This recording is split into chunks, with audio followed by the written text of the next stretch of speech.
तो प्रधानमंत्री नरेंद्र मोदी पहुंच चुके हैं जगदीप धनखड़ के इस अस्थायी निवास पर। उनको बधाई देने के लिए 11 अकबर रोड पर प्रधानमंत्री नरेंद्र मोदी को रिसीव करने के लिए जेपी नड्डा बाहर खड़े हुए हैं। और जैसा आपने राष्ट्रपति चुनाव के वक्त देखा था, ठीक वैसे ही जैसे ही ऐलान हुआ प्रधानमंत्री पहुंचे, जैसे राष्ट्रपति द्रौपदी मुर्मू को बधाई देने के लिए पहुंचे थे और अब उपराष्ट्रपति चुने गए जगदीप धनखड़ को बधाई देने के लिए पहुंचे हैं। तस्वीरें आपके सामने, प्रधानमंत्री की गाड़ियों का काफिला पहुंच चुका है और अब वो अंदर जाएंगे जगदीप धनखड़ को बधाई देने के लिए। और वो तस्वीरें भी थोड़ी देर में आप देख पाएंगे इंडिया टीवी पर।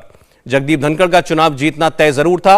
हम प्रधानमंत्री को देख पा रहे हैं अंदर जाते हुए। अब नरेंद्र मोदी इस वक्त 11 अकबर रोड पर हैं और जेपी नड्डा उनको रिसीव करते हुए उनको अब अंदर लेकर के जा रहे हैं। और इस चुनाव के विषय में कहीं कोई संशय नहीं था। जगदीप धनखड़ की जीत में प्रसन्न मुद्रा में इस वक्त प्रधानमंत्री भी और उनके साथी भी, पार्टी के अध्यक्ष और केंद्रीय मंत्री प्रहलाद जोशी उनके साथ साथ चल रहे हैं। बड़ी जीत है। और जब वो राष्ट्रपति द्रौपदी मुर्मू को जीत की बधाई देने गए थे उसके बाद भी उन्होंने मीडिया से कोई बात नहीं की थी, इसलिए ऐसा आज भी लगता है कि शायद वो कोई बात नहीं करेंगे। लेकिन जरूर आपको वो जगदीप धनखड़ के साथ दिखाई देंगे बस सबसे थोड़ी देर में। उपराष्ट्रपति चुनाव में 528 वोटों के साथ भारी जीत बीजेपी और एनडीए के उम्मीदवार की। जगदीप धनखड़ उपराष्ट्रपति होंगे और मार्गरेट अल्वा ये चुनाव बुरी तरीके से हारी। जितने वोट पड़ने का अनुमान था उससे भी कम वोट विपक्ष के उम्मीदवार को मिले हैं। और प्रधानमंत्री की तस्वीर इस वक्त आप देख रहे हैं जब वो अंदर बधाई देने के लिए जा रहे हैं। कुल 725 वोट आज कास्ट हुए हैं। 780 सांसद कुल थे वोट डालने वाले, 725 वोट आज पड़े, 92% वोटिंग हुई है। अंदर की तस्वीर भी अब आ चुकी है। देखें, प्रधानमंत्री बधाई दे रहे हैं, फूलों का गुलदस्ता भेंट किया उन्होंने जगदीप धनखड़ को और इसी के साथ ये औपचारिक तौर पर इनकी मुलाकात हो रही है।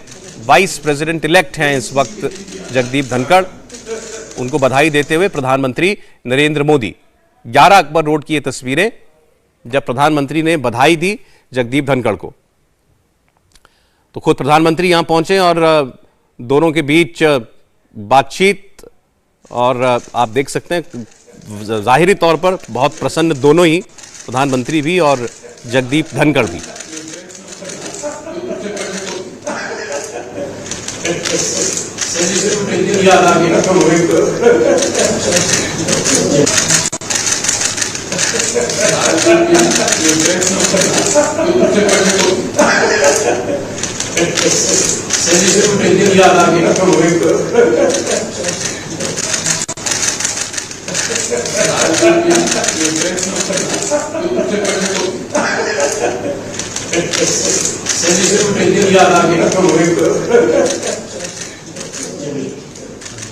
तो कुछ हंसी मजाक भी दोनों के बीच चल रहा है।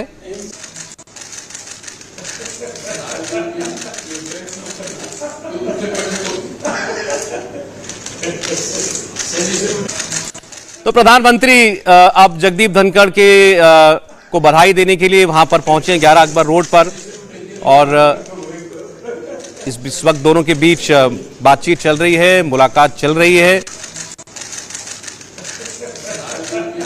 और देखना होगा कि जैसे पिछली बार राष्ट्रपति चुनाव के वक्त प्रधानमंत्री नरेंद्र मोदी खुद साथ में चलकर राष्ट्रपति के उनको बाहर तक लेकर के आए थे और विक्ट्री साइन दिखाया था, मीडिया के सामने दोनों लोग आए थे। क्या आज भी वैसा ही होगा? जीत बड़ी है, इसमें कोई शक नहीं। भले इस जीत के बारे में कोई शक नहीं था बीजेपी को भी, लेकिन उपराष्ट्रपति पद के लिए अब जगदीप धनखड़ जो हैं, जो उनके उम्मीदवार हैं, भारी मतों से जीते हैं। 528 वोट उनको मिले हैं। इस वक्त प्रधानमंत्री की उनसे मुलाकात जारी है।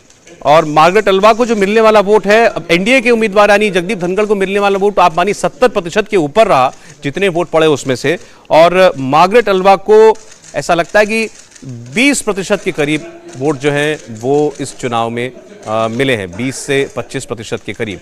फिर एक बार देवेंद्र पराशर के पास चलते हैं। देवेंद्र, मुलाकात हो रही है प्रधानमंत्री की और उपराष्ट्रपति अब जो बस शपथ लेने वाले हैं कुछ वक्त में।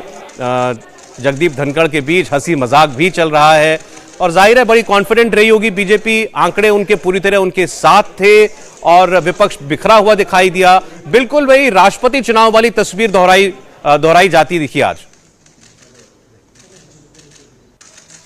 लगभग वैसा ही रहा। हालांकि राष्ट्रपति के चुनाव में लगभग 540 वोट मिले थे राष्ट्रपति मुर्मू को, सांसदों का जो वोट था उसमें 540 वोट संख्या थी, उस लिहाज से कम है। लेकिन उसमें एक बड़ा फैक्टर था द्रौपदी मुर्मू केस में, अगर आप देखें तो उसमें दो चीज़ें थी। पहली बात तो ये कि वो जो सेंटिमेंट था कि आदिवासी महिला पहली बार बनने जा रही है, तो वो सेंटिमेंट एक अलग तरीके का इलेक्ट्रिक करंट दे रहा था कई विपक्षी दलों के सांसदों के बीच भी, जिससे उन्होंने शायद अंतरात्मा की आवाज़ पर क्रॉस वोटिंग की। और दूसरी चीज़ की एनडीए के नेता भी उस तरह से मशक्कत निश्चित तौर पर समझाने में नहीं कर रहे थे, क्योंकि उनको बखूबी मालूम था कि फासला इतना बड़ा है कि ये चुनाव कहीं से है नहीं। और जब टीएमसी ने सार्वजनिक तौर पर इस बात का जिस दिन ऐलान कर दिया कि क्योंकि कैंडिडेचर में उनसे सलाह नहीं ली गई इसलिए वो वोटिंग में हिस्सा नहीं लेंगे, उसके बाद ये समझ में आ गया था कि अपोजिशन का हौसला इतना पस्त है कि इसमें कुछ भी बहुत ज़्यादा मेहनत करने की जरूरत है नहीं।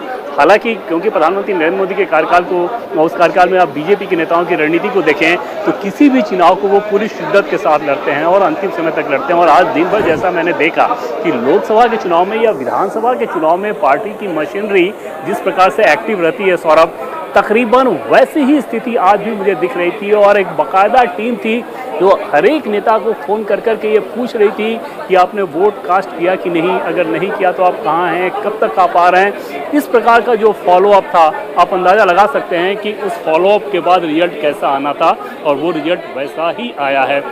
और जो सबसे बड़ी चीज़ है कि नंबर्स का इसमें कोई मतलब नहीं रहता है, हार जीत होती है, लेकिन नंबर्स का इम्पैक्ट इस लिहाज से रहता है कि अगर अपोजिशन के दल भी अपोजिशन का गुट छोड़ के सत्ता पक्ष के साथ खड़े हों, चाहे उसकी वजह जो भी रही हो, या अपोजिशन के साथ नहीं खड़े हों, जैसा कि टीएमसी के केस में हुआ। ये कांग्रेस पार्टी के लिहाज से अगर बात करें, यूपीए के लिहाज से बात करें, तो उनका हौसला पस्त करने वाली ये घटना ज़रूर है। और वहाँ पर नैरेटिव की लड़ाई में निश्चित तौर पर वो ज़्यादा पिछड़े हैं। ये नंबर जो गैप दिखा रहा है उससे ज़्यादा पिछड़ापन उनके हौसले में रहेगा कि कैसे आप काउंटर कर पाएंगे प्रधानमंत्री नरेंद्र मोदी की बीजेपी को, जब आप अपोजिशन के नेताओं को भी अपने साथ नहीं रख पा रहे हैं। और ये मैसेजिंग निश्चित तौर पे बहुत ज़्यादा खराब है। जैसे कांग्रेस पार्टी के बहुत सारे नेता पार्टी छोड़ के जो जाते हैं, ऐसे हौसले में कमी आने की वजह एक बड़ा कारण रहती है। और वहाँ पर अभी भी कांग्रेस का नेतृत्व शायद उस बात से बहुत सीख नहीं ले पाया है। दूसरी तरफ प्रधानमंत्री नरेंद्र मोदी की बात करें तो एक एक रणनीति इतने मंथन के साथ सोच विचार कर वो उस पर काम कर रहे हैं, जहाँ जिसका कार्ड अपोजिशन के नेताओं के तौर पर नहीं दिख रहा है। आप अंदाजा लगाइए कि जैसा कि पहले हम लोग बात कर रहे थे कि जो सत्यपाल मलिक बार बार जाट फैक्टर को लेकर प्रधानमंत्री नरेंद्र मोदी और बीजेपी पे हमला करने की कोशिश करते हैं, जगदीप धनखड़ के उपराष्ट्रपति बनने के साथ सतपाल मलिक की अपनी असंतोष की आवाज़ कितनी मध्यम, कितनी धीमी पड़ जाएगी, और उस जाट कम्युनिटी में कहाँ से वो आवाज़ कोई करंट पैदा कर पाएगी। तो इस प्रकार के फैसले जब लिए जाते हैं प्रधानमंत्री नरेंद्र मोदी के द्वारा, तो उसके बाद अपोजिशन को अगर उसे काउंटर करना था तो और ज़्यादा मजबूत रणनीति, लेकिन ऐसा हुआ नहीं। ऐसा लगा कि महज सिर्फ क्योंकि ये बात कही जाती है कि हमें बीजेपी की विचारधारा का विरोध करना है, इसलिए हम बीजेपी के साथ खड़े नहीं हो सकते, इसलिए एक कैंडिडेट दिया गया। हालांकि उपराष्ट्रपति के चुनाव में 3 मौके ऐसे आए थे, 3 कैंडिडेट ऐसे रहे जो कि निर्विरोध जीते थे। इंडिया टीवी हर वक्त हर जगह डाउनलोड करने के लिए सर्च करें India TV news Google play store या ऐप स्टोर पर।